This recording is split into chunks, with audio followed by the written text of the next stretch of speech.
Hello and welcome. History is made as Nigeria becomes first country in Africa to launch a digital currency. The president says innovation will boost the nation's GDP by $29 billion in the next 10 years. Federal government restates resolve to deal ruthlessly with those bent on disrupting forthcoming governorship election in Anambra State. The Chief Justice of Nigeria warns lawyers against aiding politicians in undermining the judiciary, challenges the bar to protect the integrity of the judicial arm. And violent protests erupt in several cities in Sudan as military declares state of emergency and dissolves civilian government. We also have international news from our London studio. On business news tonight, Central Bank of Nigeria launches financial initiative to support 100 private companies in 100 days. And on sports news tonight, Italian Football Federation to probe racist chants by Roma fans aimed at Super Eagles and Napoli forward Victor Osimhen. And from Abuja, the FCT chapter of the Nigerian Union of Journalists take to the streets to protest continued disappearance of their colleague Todwe Salem. Nigeria's much-awaited digital currency, the e-Naira, has finally been unveiled by the president, who says that the initiative is estimated to increase the country's GDP by $29 billion over the next 10 years.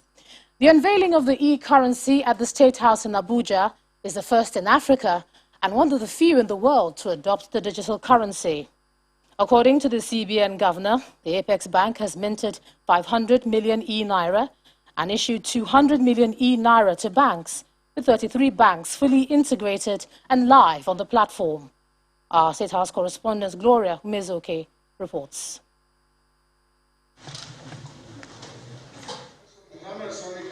Unlike any other historic feat in his administration, the digital currency e-Naira being unveiled by the president seems particularly promising for the economy. That is it. That is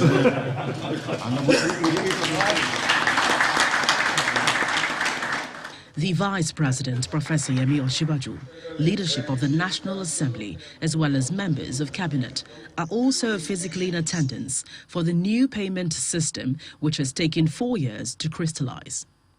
Cryptocurrency like the Bitcoin has dominated headlines, but the central bank digital currency, which are basically digital versions of the existing national currency, is different. We have become the first country in Africa and one of the first in the world to introduce a digital currency to her citizens. The use of central bank digital currencies can help move away more people and businesses from the informal into the formal sector, thereby creating the tax base of the country.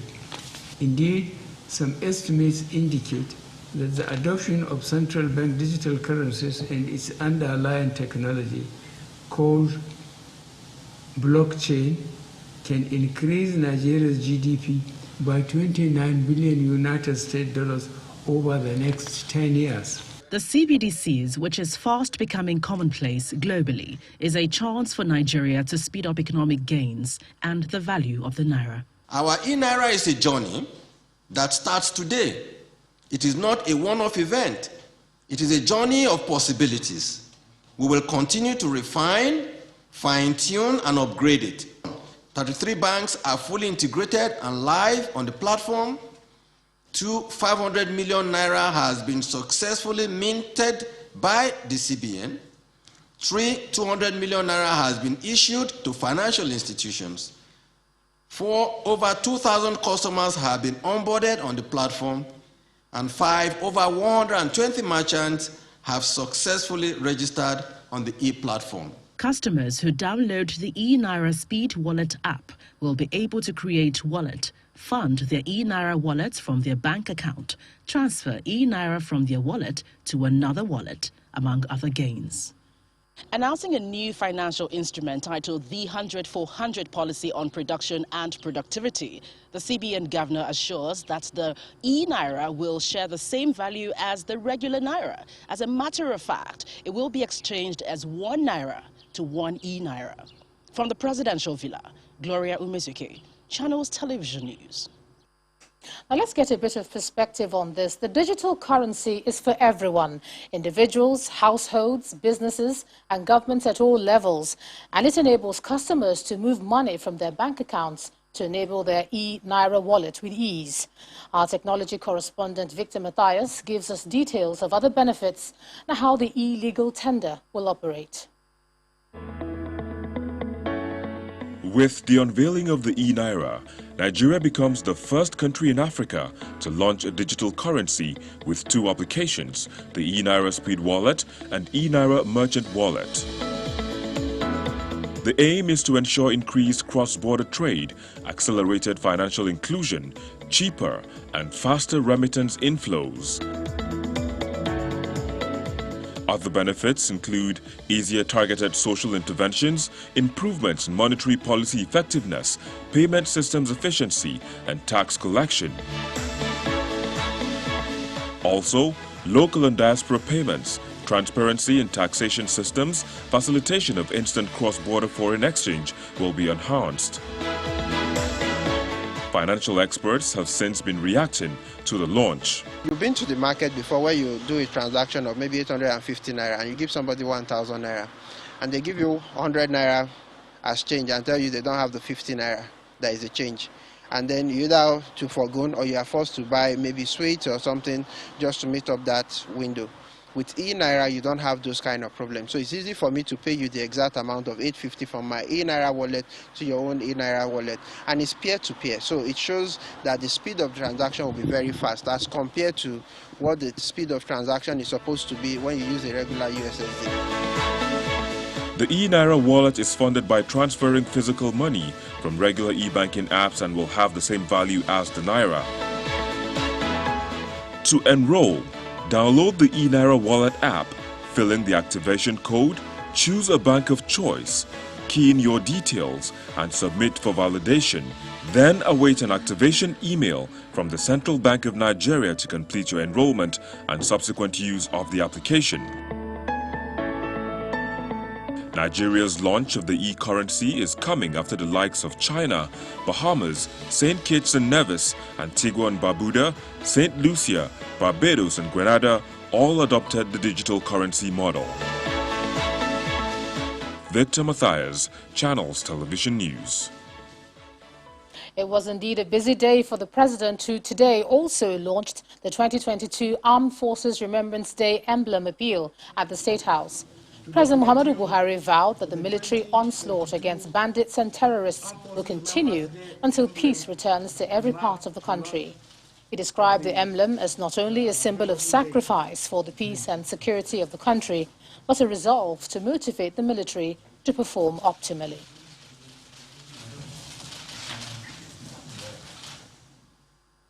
Thank you very much. May I have your permission also to decorate? Meanwhile, the president has departed Abuja for Riyadh, Saudi Arabia, to participate in a 3-day investment forum organized by the Future Investment Initiative, a global non-profit organization.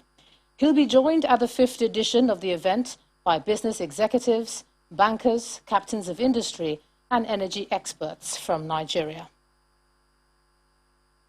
Already bearing the consequences of being a riverine area and constantly battling flooding, the people of Anambra West local government area say they can no longer deal with neglect from the state and federal government. At a press conference in Umueze, Anam, the leader of one of the communities in the local council area says residents are using the opportunity of the election period to bargain for their rights with the state government towards equitable distribution of state resources. And we move on talking about the election in Anambra. But before we do that, perhaps we should take a look at some legal matters first. Now, the Chief Justice of Nigeria, Tanko Muhammad, has cautioned lawyers against unethical practices, including aiding politicians in undermining the power, authority and integrity of the judiciary in the country. The Chief Justice of Nigeria stated this through a Justice of the Supreme Court, Justice Mary Odili, at the 61st General Conference of the Nigerian Bar Association in Port Harcourt, Rivers State. Other eminent personalities at the event, including the State Governor Nyesom Wike, also challenged the NBA to defend the nation's democracy. Top judicial officers, governors, past and present principal officers of the National Assembly are among those attending the 61st Annual General Conference of the Nigeria Bar Association, tagged Taking the Lead. Most Reverend Dr. It is a time for frank conversations as the Chief Justice of Nigeria, represented by Justice of the Supreme Court, Mary Odili, cautioned lawyers against unethical practices, including aiding politicians in undermining the power, authority and integrity of the judiciary in the country. Is the poor condition of service of national judicial officers, members of the bar that serve in various offices in the arms of government must see the urgency of leading a crusade to address this issue as a matter of urgency. Another challenge, which implicitly impacts the administration of justice, is the assault that litigants, especially politicians, launch on the institution of the judiciary when their cases are not met. NBA President Olumide Akpata gives an insight into the theme of the conference. The society needs us at this time more than ever to provide moral leadership that steers the country in general and indeed our individual communities in particular to face these challenges with a united and formidable front. For the host governor, Nyesom Wike, the NBA must also take the lead in the fight for a better welfare for judicial officers. The struggle for a better deal for judicial officers is one the NBA must champion with utmost priority and commitment before it's too late in the day to rescue it from total collapse. Some other eminent personalities present also have some words for the lawyers. A constitution must have enough material, but also every citizen must be able to ask themselves, can I see a reflection of myself? We are all familiar, those of us who are lay people, even many of us are familiar with what is in chapter 2 of the constitution. But we are being told it's not justiciable. We cannot say that we are hungry. And because you are saying we cannot say we are hungry, we cannot go to court because we are hungry, well, we will express our frustration elsewhere. The conference is thereafter split into a panel session as the association targets a wider participation in discussions aimed at changing the course of leadership in Nigeria. In the upper chamber, the Senate Committee on Anti-Corruption is kicking against the transfer of fortified assets from the Economic and Financial Crimes Commission to the Office of the Attorney General of the Federation. Lawmakers from the committee are taking this position after Director of Operations of the EFCC told committee members during a budget defense session that the Commission has transferred all the fortified assets to the Office of the Attorney General of the Federation. Committee members questioned the rationale for this policy and also criticized what they described as the meager funds appropriated to the anti-graft agencies in the 2022 budget to fight corruption. A total of 31.3 billion naira has been proposed for the EFCC in the 2022 budget.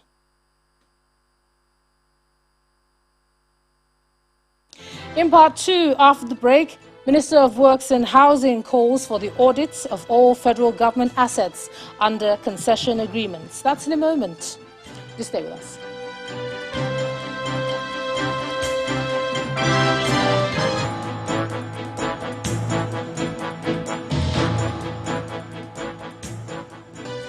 Welcome back. If you've just joined us, you're watching the news at 10 on Channels Television, coming to you live from Lagos. A reminder of our top stories. Nigeria makes history as it becomes first country in Africa to launch a digital currency. The president says innovation will boost the nation's GDP. Federal government restates resolve to deal ruthlessly with those bent on disrupting forthcoming governorship election in Anambra State. The Chief Justice of Nigeria warns lawyers against aiding politicians in undermining the judiciary. And protests erupt in several cities in Sudan as military declares state of emergency and dissolves civilian government.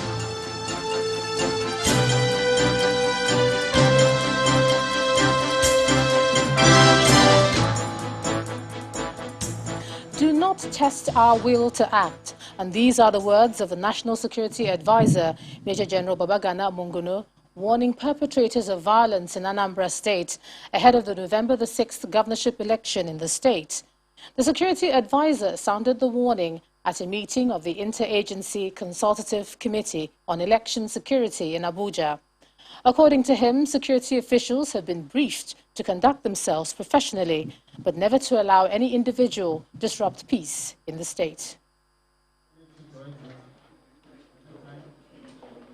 It is less than 2 weeks to the governorship election in Anambra State, and this meeting of the Interagency Consultative Committee on Election Security is held at the headquarters of the Independent National Electoral Commission, INEC, to appraise the security situation in the state.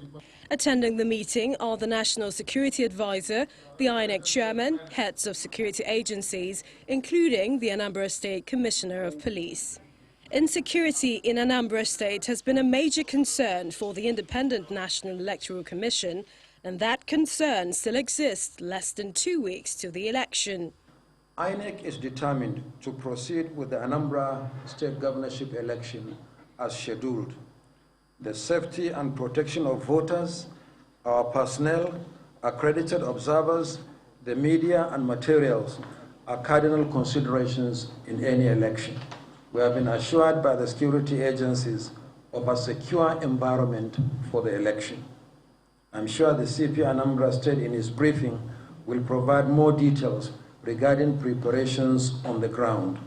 However, the National Security Advisor gives security assurances while warning those behind violence in the state to have a rethink. I don't think it will be helpful to anyone to go out and ignite something that might cause pain for the people of Anambra State.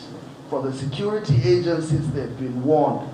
Any rogue element that decides to behave in a manner that will tar our collective institutions in a very dark color will be brought to justice in accordance with the rules of those institutions. Over 2.5 million registered voters are expected to participate in the Anambra State governorship election, but many believe that the current security situation in the state, if left unchecked, can cause voter apathy. Over to the National Assembly, where the Minister of Works and Housing is calling for an audit of all government assets that have been concessioned and privatized. Mr. Babatunde Fashola is raising questions as to whether the purpose for disposing of these assets has been achieved, while insisting that some government assets cannot be handled by the private sector. He stated this during a public hearing organized by the House Committee on Privatization and Commercialization in Abuja. While I represent the Speaker here, Let's cross over to Abuja now, and here's Linda Akibe. Linda? Hello, Ijoma. The FCT chapter of the Nigerian Union of Journalists today protested the continued disappearance of a journalist with Vanguard newspaper, Todwe Salem. Aged 41, Mr. Salem was last seen on Wednesday, October 13th, 2021. The journalists took the protest to the police headquarters, where they submitted a petition to the police. It's 12 days since Todwe Salem, a journalist who covers the National Assembly for Vanguard newspaper, went missing. The 43-year-old was last seen at a fuel station close to the force headquarters on Sunday, the 13th of October. After repeated calls for action to be taken by the police, the Nigerian Union of Journalists marches to the force headquarters to submit a petition demanding that the Inspector General of Police should take up the case. The magnitude of the disappearance demands for a high tactical, focused and coordinated unit under the office of the IGP. The police from preliminary investigations believe they have a lead. We have the records of the last calls he made. We have spoken to about 6 different persons whom he spoke to that night. And there are a lot of efforts behind the scene taking place.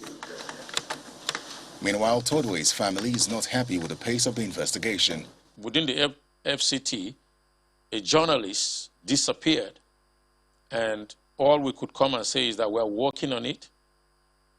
I feel very disappointed because we are traumatized. We're disappointed. We're worried. I'm appealing to the president of this country. I'm appealing to the IG of the Nigerian Police Force to help us. Todue cannot just disappear. His family describes him as an easygoing family man whose 5-year-old daughter misses. Todue disappeared a couple of days or 3 days to his birthday.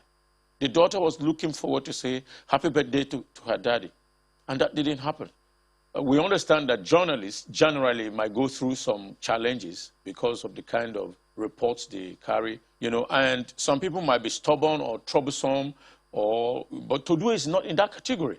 This is somebody that is very harmless. And this is how his colleagues at the House of Representatives describe him. He's an ex-reporter who is always thirsty for news and for reports, but I've not seen him writing any story in Dicton. He's an easygoing journalist. It's saddening and very troubling that such a brilliant, promising young man has been missing for the past 12 days with no trace of his whereabouts. No contact regarding his whereabouts has been made with his family, which further increases concerns about his sudden disappearance, as journalists fear its similarity to that of another journalist, Abubakar Idris, popularly known as Daddy Yatta, who has been missing for the past 14 months. Terry Ikumi, Channels Television News. At least 4 people have been reported killed and 3 others injured following a clash between some locals and herders in Zango-Kataf local government area of Kaduna State. According to reports by the military and police authorities, the clash occurred on some cattle routes in Jankasa village of Zango-Kataf and then escalated into a fight between the 2 groups before security forces arrived to bring the situation under control. The Kaduna State Commissioner for Internal Security and Home Affairs, Samuel Arwan, says that the injured persons were taken to a hospital where they are receiving treatment. The commissioner further said that following the clash, some unknown gunmen attacked herders at Manchok in Kaura local government area in what security agencies describe as a reprisal to the crash. 13 cows were said to have been killed as troops recovered 25 others alive from the area, but no human casualties were recorded.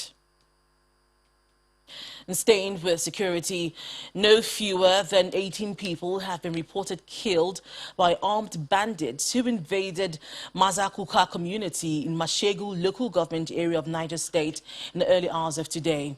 Channels Television gathered that armed men in large numbers stormed the community on motorcycles and went straight to the mosque where the victims were observing their early morning prayers and killed 17 of them, while 1 person was killed in a nearby community as the attackers fled the scene.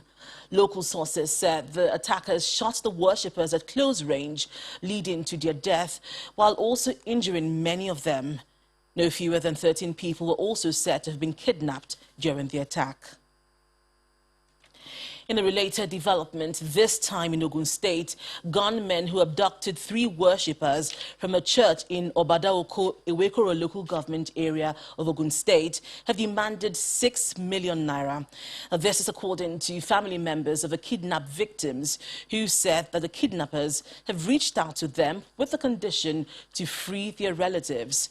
According to the spokesperson of the State Command, Abimbola Oyeyemi, the hoodlums stormed the church in the early hours of Sunday and abducted the 3 members identified as Ifeoluwa Alani Bello, Adebare Odunton and Mary Oliide.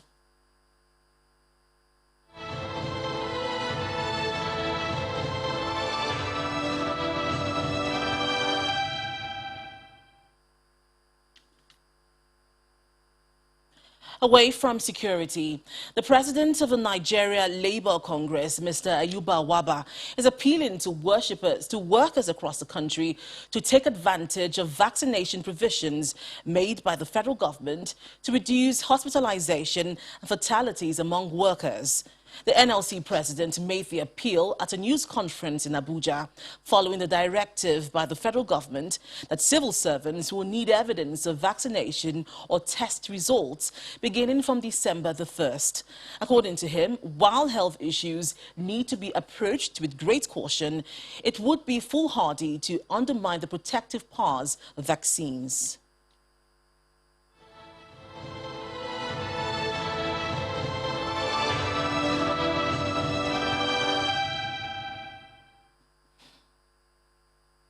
When the news at 10 returns, Vice President Oshibajo and Central Bank Governor raise hope of ending medical tourism in Nigeria with the opening of Duchess International Hospital in Lagos. Join us again.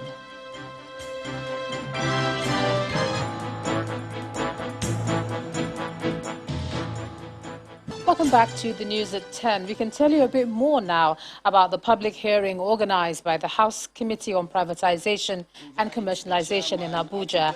At that hearing, the Minister of Works and Housing called for an audit of all government assets that have been concessioned and privatized. Of all the assets that we have disposed and the reasons for disposing them or for commercializing them or for privatizing them, have we achieved the objective that we set out to achieve? I think we should ask that question. And I think, apart from making this law, that undertaking will be a profound service to Nigeria, so that all of us will have a very, very, very clear understanding of the capacity, the ability, and what is realistic to expect of the private sector. But I think that it will be helpful to have an audit of all the assets that have been concessioned and privatized in the name of improved efficiency, and then to ask, have we achieved that objective? I think if we do that and interrogate very honestly, some of the things that will begin to become obvious to us is that we need to be more circumspect about certain types of assets. And this is the important point. There are certain types of assets that the private sector just is unable to deal with.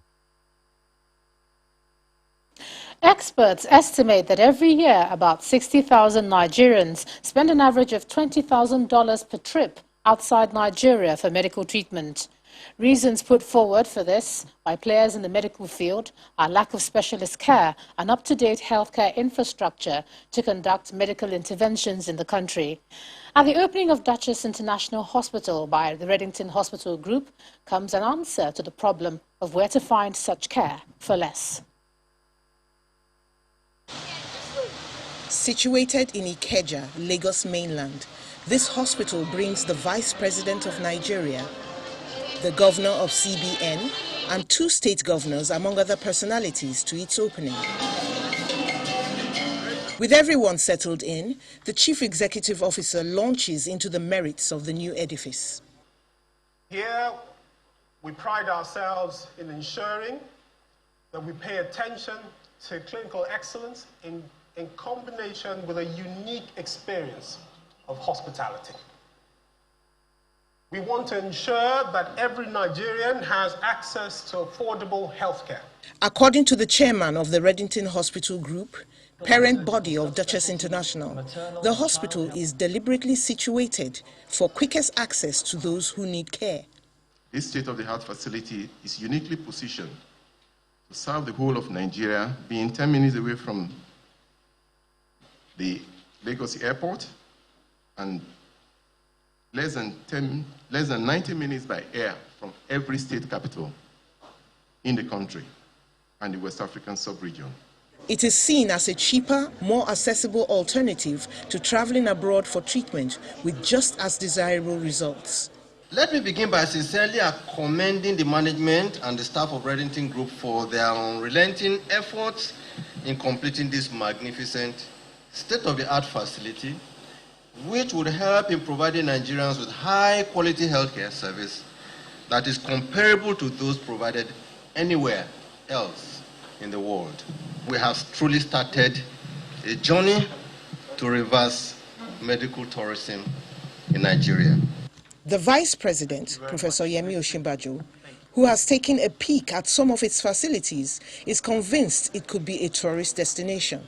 We have all that it takes to become the place of choice for even medical tourists from developed countries looking to jump long queues for specialized procedures at home, or simply shopping for more affordable fees for first-class healthcare. With investments like this, seeking high-quality medical personnel, we can even reverse the trend of doctors voting with their feet. Professor Osinbajo and other guests decide on a tour of the hospital prior to the official tape cutting. Some of the cutting-edge equipment and suites include the cath lab, where hard procedures without opening the chest can be performed, and the tomomammography suite, where investigations are so precise as to pinpoint the exact area for procedures in the breasts. In the colonoscopy suite, a scorecard directs the surgeon's use of the scope by telemedicine to avoid injury and accurately target any growth of concern. Duchess International Hospital has 100 patient rooms, all en suite, 5 operating theaters, 22 critical beds, and 21 dedicated cardiac beds, among other care points. Let's take a look at some business news now. Here's Anne Waudu.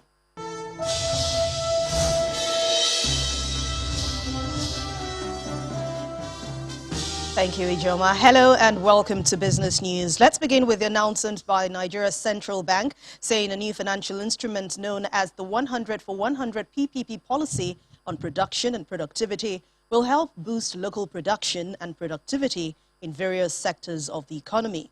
The CBN Governor, Godwin Emefiele, who made this known today in Abuja, says the PPP initiative will be anchored in the Development Finance Department under his supervision, and it's expected to provide support for some private sector companies in the country. It's also part of steps to reverse the country's over-reliance on imports. He also says the initiative will empower 100 companies in 100 days and hundreds more in the coming months.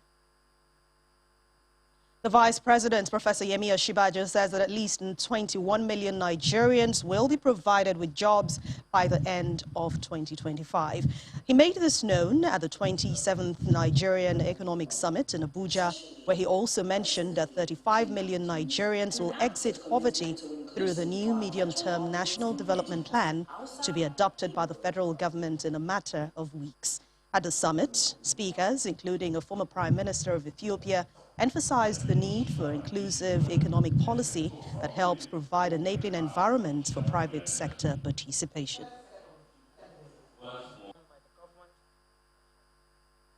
The World Bank has debarred 13 Nigerian companies and 5 individuals from executing any contract over corrupt, fraudulent practices. Its fiscal year 2021 report titled World Bank Transactions System FY21, the International Financial Institution said the department was made by its sanctions board, the World Bank chief suspension, and the department's officer and the African Development Bank.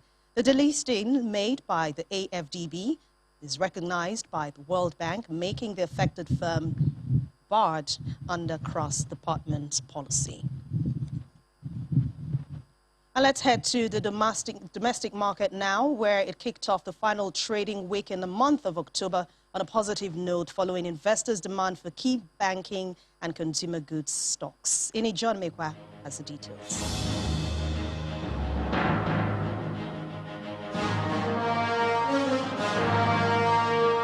Well, thank you so much. Welcome to the stock market report. The equities market seem to have escaped the Monday blues, which has left the market in the red for 2 consecutive Mondays. Today, transactions pull the bull out. A great way to start the week. 58 billion naira added to total market value at the close of trading. The Osha index sustained the 41,000 level. In fact, it's getting really close to 42,000, adding 0.12%. Now, countering the negative sentiment recorded at the close of trade last week, the activity chart looked impressive today, although deals ended in the red. Volume and value were in the green. MBN Holding is back on its winning streak after a brief sell-off by investors. Little wonder, as the Tier 1 financial institution has been dominating trades in most parts of the month. Today, it led by both top trades by volume and value after pulling almost 351 million shares worth about 4.4 billion naira. However, its outing did not impact positively on the sector as the banking index dropped 0.19%. Consumer goods was on the flip side, boosted by Guinness and PZ. The counter gained 0.43%, closely followed by oil and gas. Now, 58 billion naira gain, a profitable way to start the week. Hopefully, more gains tomorrow.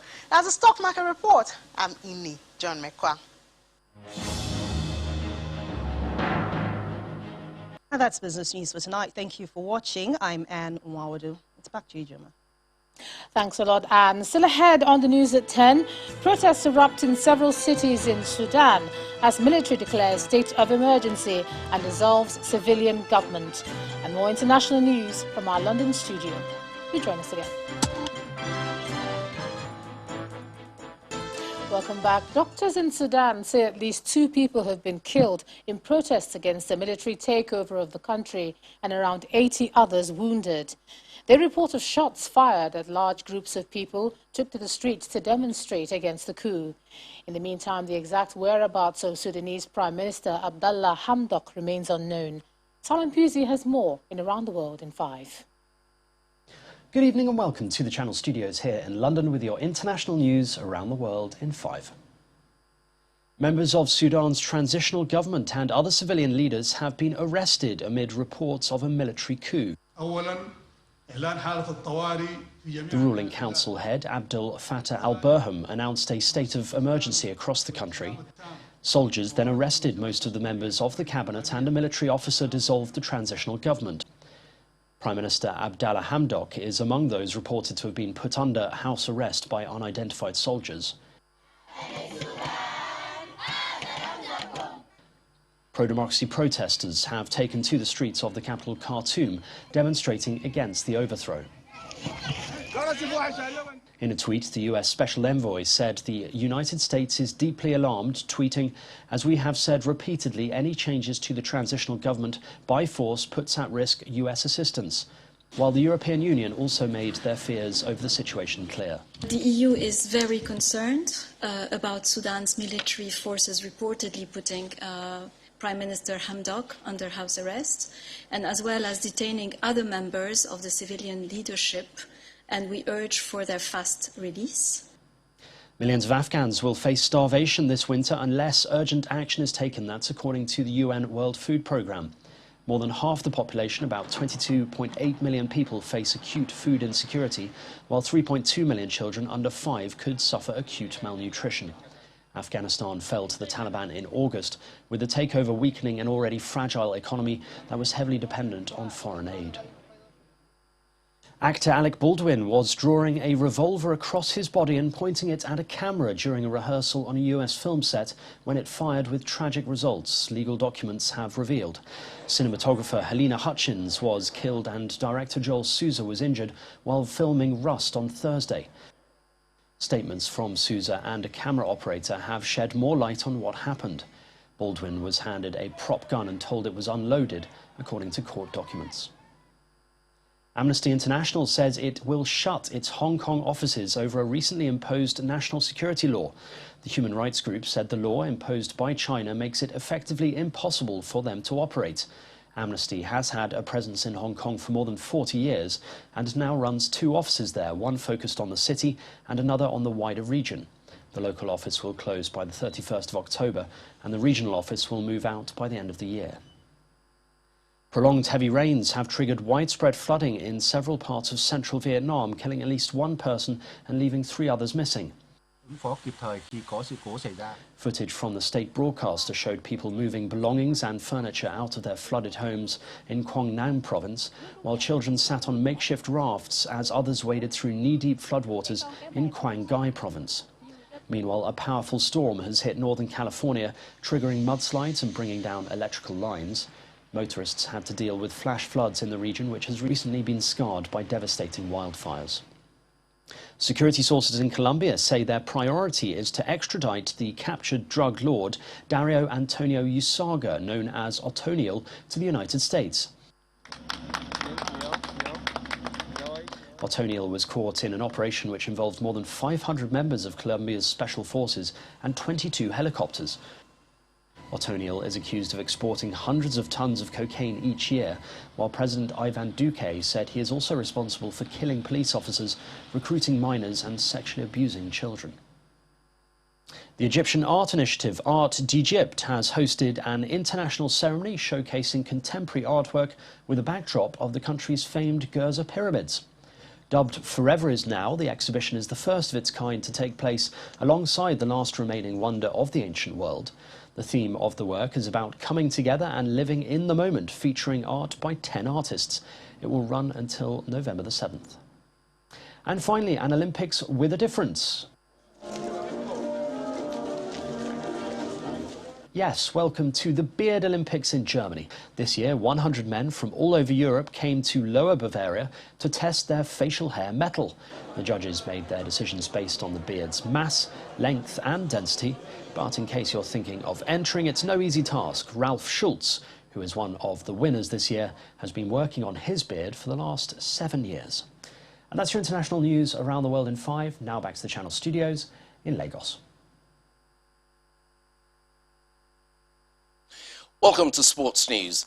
The Italian Football Federation has confirmed that it will be investigating a racist chant directed at Super Eagles forward Victor Osimhen by Roma fans during their goalless draw with Napoli at the weekend. The Italian Federation said in its statement that a racially motivated discriminatory chant was aimed at Osimhen and that its disciplinary authorities would be conducting further investigation to determine both how many people chanted the unspecified abuse and how long they did it for. Meanwhile, the Nigeria Football Federation has congratulated the senior women national team, Super Falcons, for reaching the final round of the qualification series for next year's Women African Cup of Nations finals, built to take place in Morocco. However, the football governing body in Nigeria insists that there is room for improvement, while also hinting that there are plans to improve the team technically. And that will be all in sports news. Thanks a lot, Coyote. And the main news again. Nigeria made history today as it became the first country in Africa to launch a digital currency. The president, who unveiled the e-Naira at the State House Abuja, said it will boost the nation's GDP by $29 billion in the next 10 years. That's the news at 10 tonight. Thanks a lot for staying with us. I'm Ijoma Bunyato. Good night.